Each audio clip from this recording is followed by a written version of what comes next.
If you've ever tried to engage in any kind of political discussion about leftist ideas with a more liberal-minded audience, then you will have likely heard several short, snappy, and incoherent responses about the failures of socialism. Things along the lines of, socialism is unrealistic, socialism is authoritarian, or socialism leads to starvation. But the reality of the situation is that these critiques much more accurately fit the description of capitalism than socialism.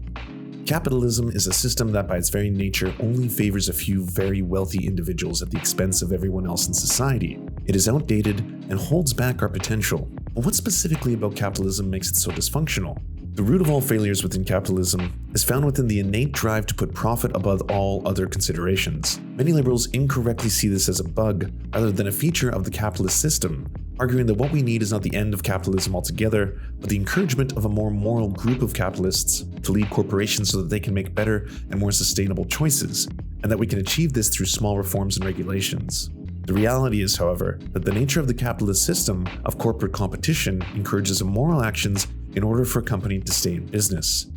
If a moral capitalist were to put in charge of a corporation and focus on putting ethical considerations or environmental sustainability above the need for profit, that business would fall behind, which would enable competing businesses who do not concern themselves with such high moral standards to outcompete them on the market and eventually lead to the failure of that business. Corporations invest their wealth into politics to suppress voters, pollute the earth to save money, and underpay their workers to maximize profit.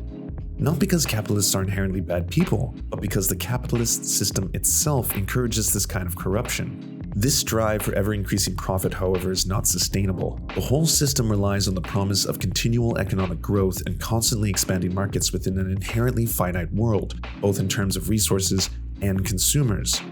In order to further increase profits, capitalists need to do something in order to make their production more efficient, often by updating methods of production or ensuring that they have exclusive access to key resources. This drive to seek advantages over the competition would enable a company to sell their product at a lower price and therefore encourage consumers to buy from them in order to avoid the higher prices of the competition. However, these advantages are generally only temporary, as the competition will respond by attempting to streamline their own production models in order to level the playing field and similarly lower prices to recapture the market share that was lost. This re-equalization of the market creates a problem where the same goods are now being sold at universally lower prices than they were before, and that many more of their products are being produced, often exceeding the demands for them, which leads to many products being made and never sold. This further prevents corporations from making returns on their investments. Because of this general decrease in relative profits throughout the economy, there is less liquid money to promote new investments, which lead to system-wide economic slowdowns and eventually facilitates crisis. This process is referred to as the tendency for the rate of profit to fall within capitalism and is the cause of major disruptions that expose the unstable footing of the system. It is precisely this instability within the market that dooms capitalism.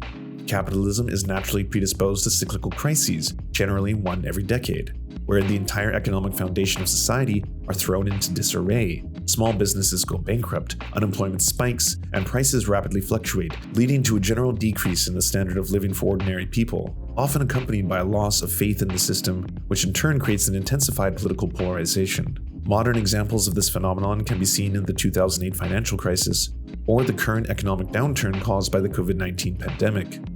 Eventually, however, the economy is able to restabilize and life returns to a state of general normalcy that enables economic growth to resume.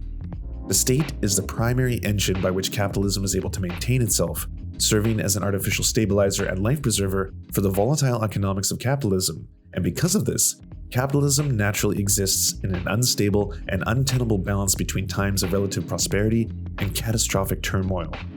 The limitations of the material resources on Earth that can be used by the capitalist class for commodity production exist in a serious contradiction with the requirements for continual growth under capitalism. This contradiction gives rise to two likely scenarios. Either the working class seizes the means of production and institutes a logically and democratically planned economy that is able to meet the needs of everyone without the self-destructive and all-consuming profit incentives that characterize capitalism, or the continued and relentless expansion of markets beyond sustainable levels and towards the destruction of the environment that we rely on, leading to the extinction of our species. The choice is obvious.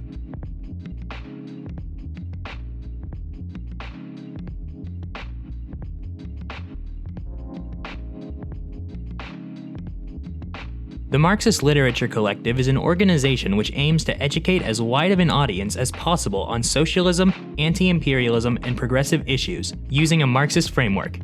We do this through a combination of online content, the links for which can be found in the description below, and through action in our local communities. If you enjoyed this video, be sure to leave a like and subscribe for similar content. You can also find us on Patreon, where we offer exclusive content for patrons who help support the MLC.